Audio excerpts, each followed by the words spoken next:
God bless everyone. I'm sorry I haven't been doing videos as of late because I was working on a very large project, and that's with the tribes of Israel.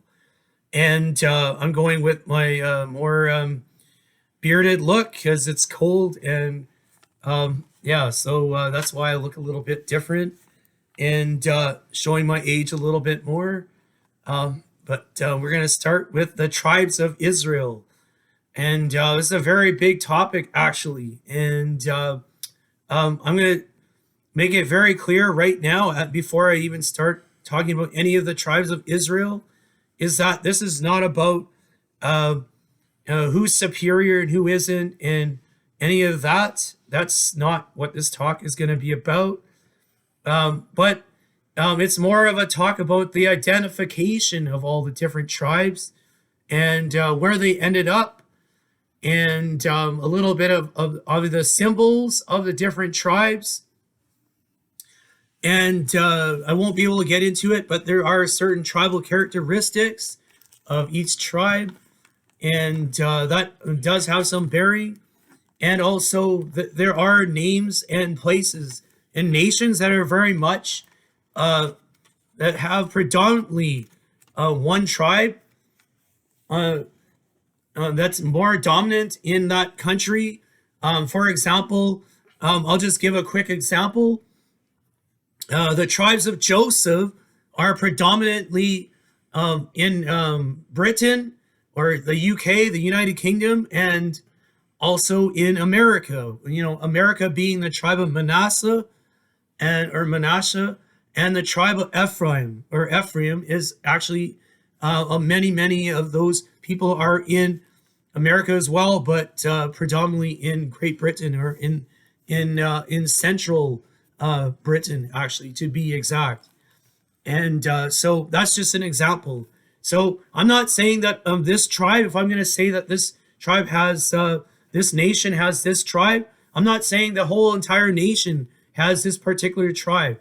I'm just saying that's where the tribes are dominant, and where heraldry, a lot of the other countries that have this tribe in it, where they're not as dominant, they will have heraldry for a certain tribe also. They'll have multiple heraldries from different tribes. So that means that there's a bit of a mix. And again, Britain is a good example. Great Britain's a good example of many tribes, and America having all the tribes where in America. And we have countries like, South Africa, not as much. Australia, much more. New Zealand and countries like that have like basically all of the tribes. I would say all of the tribes, but with the tribe of Joseph being the most dominant. So I'll just leave it there. And so now we're going to go into the different tribal symbols of each tribe. And these symbols is where the heraldry comes from. And so any true heraldry originates itself from the children of Israel. And we're going to get into why that is a little later. But now we're going to go into Genesis chapter 49. This was the blessings that were given.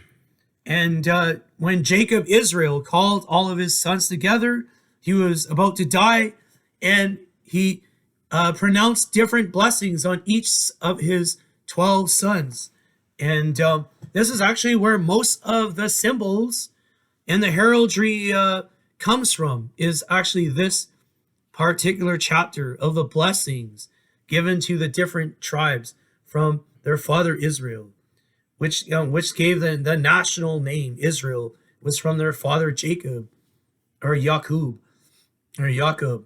or Jake as another, or Jack. These are all, and Yank. These are all derivatives of this name. So we'll Yeah. start with Genesis chapter 49, and we'll start reading. Yes.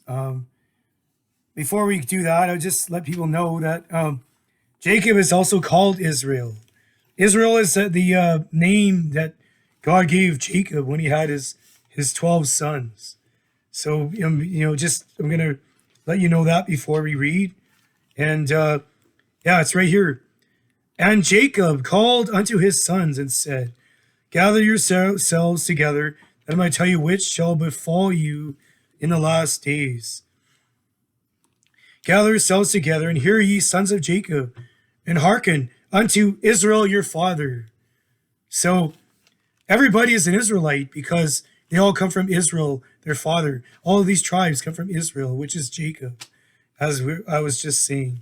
And the first born is Reuben. So verse 3 is going to be speaking of Reuben. Reuben, thou art my firstborn, my might, and the beginning of my strength, the excellency of dignity, and the excellency of power. Unstable as water, thou shalt not. Unstable as water, thou shalt not excel, because thou wentest up into my father's bed, and then defiled it. He went up into my couch. So he's speaking about Reuben. And so Reuben means it has a meaning where it says about of man. So the name of Reuben has the name man in it. And so because that was the first man child born. And so that's one of the signs of Reuben is a man. So you'll see that in heraldry all over. It's not the predominant one. The predominant one actually in heraldry is the Mandrake, which is not actually in Genesis 49. It was mandrakes is a thing it's a special lily that grew in the Middle East, and it was used to help with childbirth and other related things. And a lot of people know those mandrakes as the fleur de lis. Yeah, fleur de lis means flower of the lilies. So, and that's where so that's one of the signs of Reuben, and it said he was unstable as water. So another sign symbol is water, or like looks like kind of like water or waves, and that's another sign of Reuben. So we have the man, we have the water, and we have the mandrakes. Those are the three main symbols of Reuben. Okay. So we'll continue on to the next. Now, verse 5, he's addressing Simeon and Levi. Simeon and Levi are brethren, instruments of cruelty, and there are their habitations. O my soul, come not thou unto their secret, unto their assembly, mine honor. Be not thou united, for in their anger they slew a man, and in their self-will they dig down a wall. Cursed be their anger, for it is fierce, and their wrath, for it is cruel. I'll divide them in Jacob and scatter them in Israel.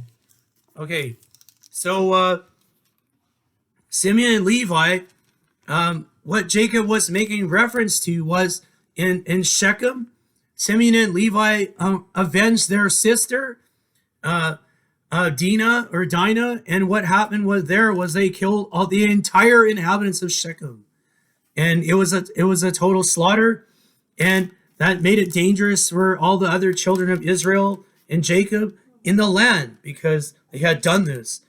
And so Simeon and Levi were very warlike. Levi was more fanatical than Simeon, but Simeon was a tribe that became a warlike tribe, and they basically were soldiers for hire, like mercenaries. It was one of their things that they did. So, and because they did all that, that's why the actual sign of Simeon is a man holding a sword or the castle, and the castle actually is referring to there was a stronghold of Shechem, and that's actually what that castle, where the origin of the castle comes from, again, which is related to the story here in Genesis chapter 49. And saying Levi now, Levi was, his sign was the ephod, or the breastplate that was on the high priest. It has all 12 stones of the 12 tribes on it. These are all 12 precious stones that represented each tribe. And so the Levi was the priestly line, that did all the work in the temple. And as you can see, because they did not inherit any land, that's why they don't have really much for any heraldry. So the only way you can figure out if you are from the tribe of Levi is your name, your family name. Like if your name is like from the Kohathites or Kohanim.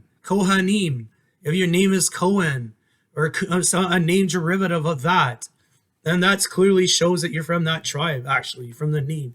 And then the very name Levi or Levi is also another proof. That's if you have that last name, then that means that you're from that tribe for sure. That's basically one of the only ways to identify Levites. And also the only other way to identify as Levites is their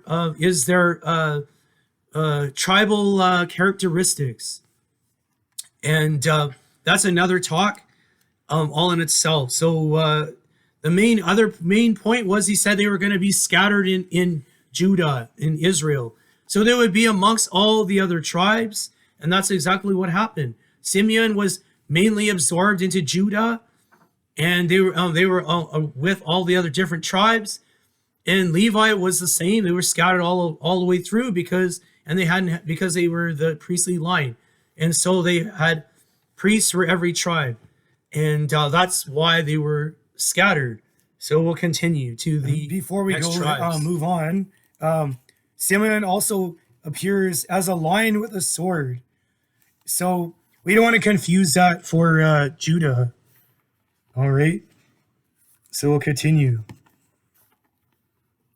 Judah, thou art whom thy brethren shall praise. Thy hand shall be in the neck of thine enemies. Thy fathers shall bow down before thee. Judah is a lion's whelp. From the prey, my son, thou art gone up. He stooped down, crouched as a lion, and as an old lion, who shall rouse him up? The scepter shall not depart from Judah, nor a lawgiver from between his feet, till Shiloh come. Unto him shall the gathering of the people be. Amen. This is a very important tribe, as we can see. And what's a very important point that I'm going to make is that Judah is the tribe of the Jews. So if the only other way you can say you're Jew is by religion, by the Judaism, Judaism, it makes you a Jew as well. And but and not like tribally, we would say that a Jew is from the tribe of Judah only. But now let's make another important point here. Judah had 2 sons, and so much emphasis is made on the kingly line of Ferez, or the line of David, because that's where the Messiah came from. And a lot of, for Jews, this is a controversy. They would say with Yeshua, which means the Lord God is Savior, or that's what it means. That's why the name is so controversial, even with the Jews. The very name, Yeshua, or Jesus in the Greek, which means the same thing. And that's important to make a point. There was 2 sons, okay? But both sons have to do with all of the kings in that ruled over all the different tribes of Israel. And all of the kings that you can see were all came from those 2 lines of Zerah, or I should say the lines of Judah. And so there was 2 lines, Zerah and Ferez. And the line of Zerah was, they have a different heraldry and a totally different history, actually. And they settled in different places, and they have a different history.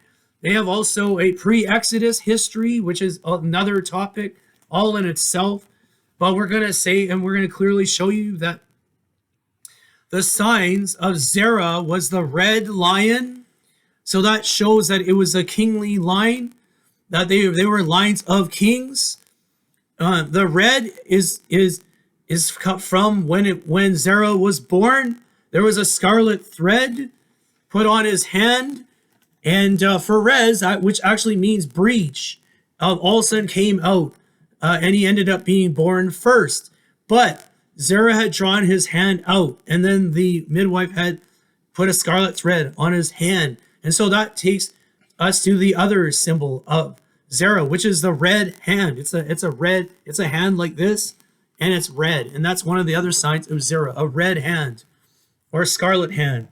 And also we have the other sign, which is a red lion. So now we know why it's a red lion. It's used to make a distinction between Zerah and Ferez, okay? And so now we're going to talk about Ferez, the Lion of David. There's a couple symbols that come with this one. And one of them, the obvious ones, is David's harp. That shows that the people from the line of David, if there's any heraldry with the harp, means that somebody from the line of David, Ferez, Judah, was in that land. That's an idea. That's a very clear showing. And the other one we have is the lion. And this was, we're talking a white lion, or a lion with a crown on its head. Speaks of the Lion of Judah, which is another very interesting thing, and it's also controversial as well. And the Lion of Judah is basically a symbol for Yeshua, the Messiah. And again, that's controversial for Jews. They have a hard time dealing with that. So that's one of the signs: a white lion, a lion with crowns. Another sign is the scepter. Okay, another sign is a scepter. If you see a scepter, that's a sign of the line of the line of Judah, the Davidic line, because it said a scepter would not depart from it, and that's another prophecy. So there was have kings that would come out of it. That's henceforth the lion. When we have the crowns, we have 3 lions. Now, why does they have 3 lions? It's important. I only learned about this actually recently. The 3 lions represent the 3 patriarchs: Abraham, Isaac, and Jacob. Okay, so that's why they have 3 lions. That's one of the signs of the tribe of Judah, the Davidic line, because they were talking about the different covenants that God made with the 3 patriarchs. And also with David. So that's why we have those symbols. So we're going to continue reading what it talks about Judah. All right. We reading the next person that was born that he was referring to, and that was Zebulun. We didn't read the full Judah, did we? About it? I can't remember. I don't think you read it. I'll just read verse 11 also, I guess.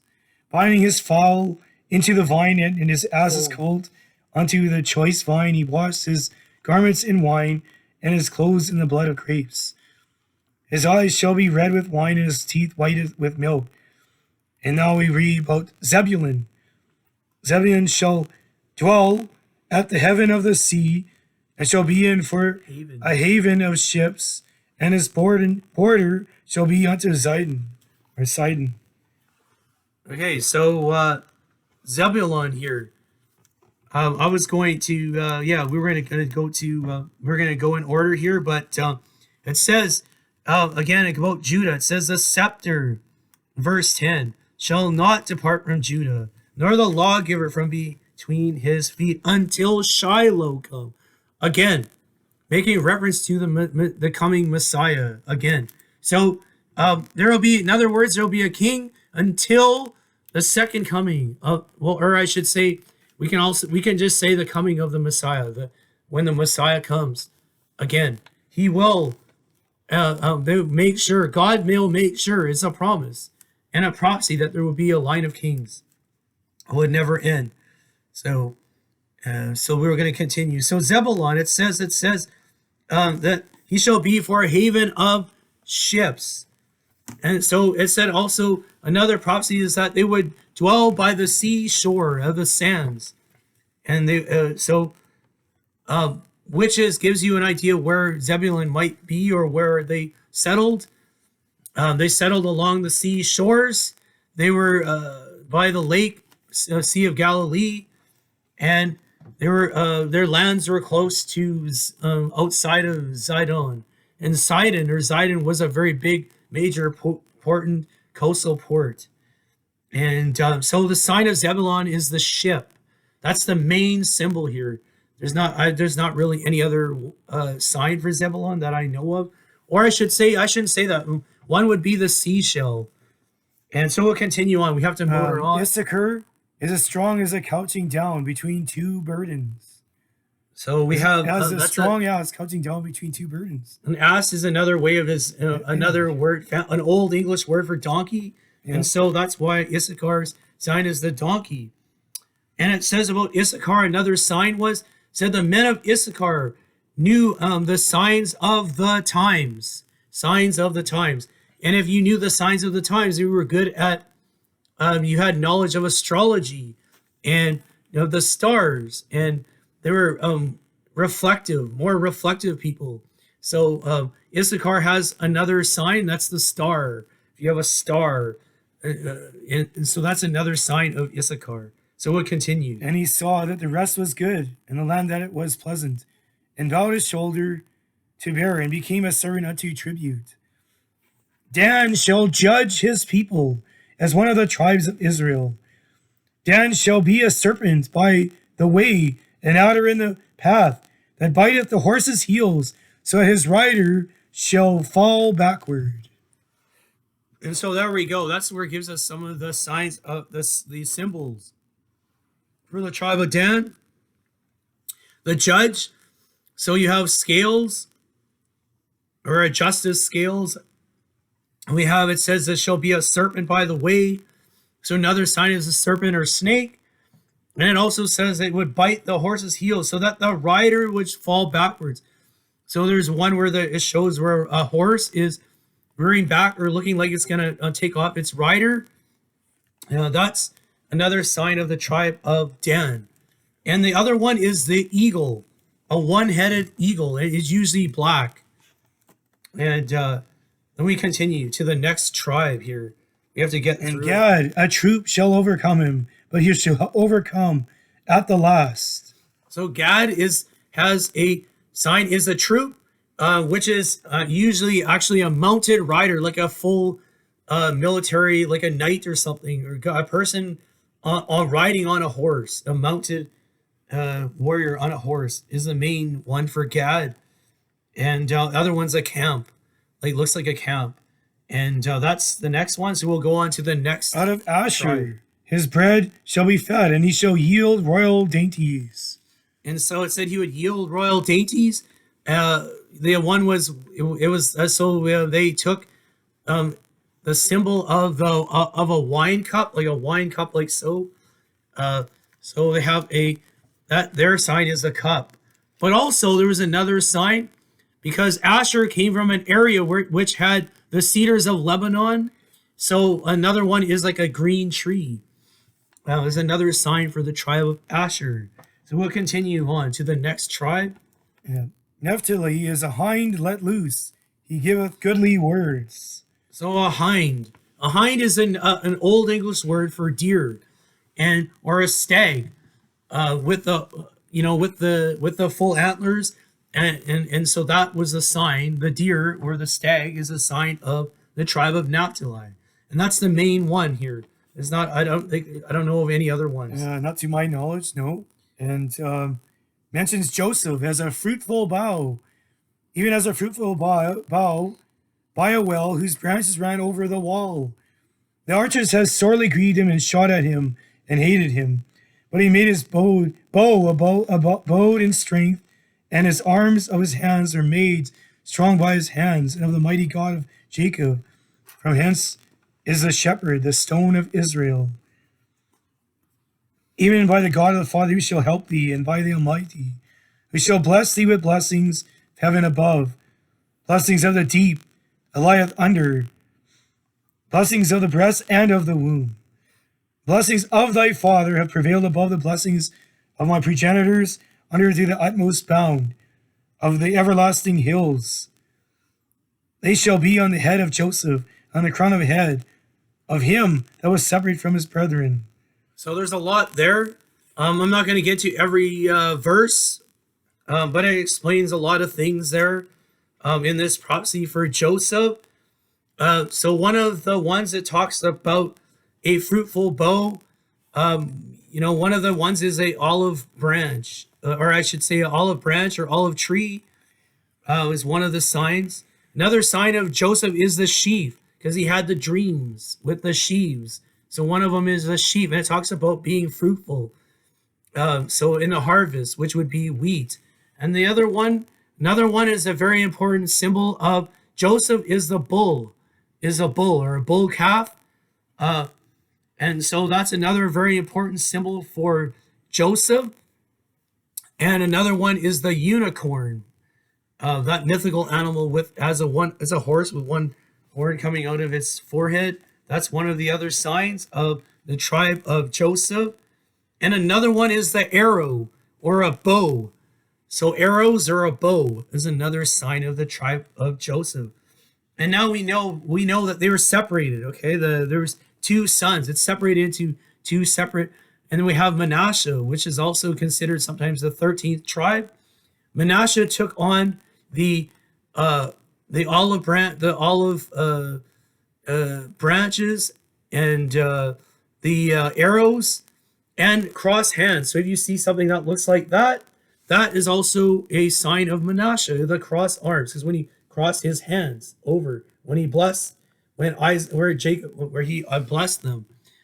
When Jacob blessed them, he crossed his arms over, and that's how you get that sign. And the main sign for Ephraim was actually the bull and the unicorn. And then we have one last tribe here to quickly. And that's Benjamin. Benjamin shall raven as a wolf. In the morning he shall devour the prey, and at night he shall divide the spoil. And all these are the 12 tribes of Israel. This is that their fathers spake unto them and blessed them. Every one according to his blessing he blessed them. And so there you have it, a really brief overview of the different symbols and the different tribes. So God bless. So Benjamin's main symbol is the wolf. Yeah, sorry. And so we'll leave it there. God bless you, everyone, and we'll continue on. What we will do is go to every tribe in way more detail and show you where they ended up and some of the names and other characteristics of each tribe and and when we mention the characteristics, it's not to be offensive in any way, shape, or form. It's strictly for the purpose of identification. So all these videos are only for the purpose of identifying tribes of Israel. All right. God bless everyone. God bless. Take care.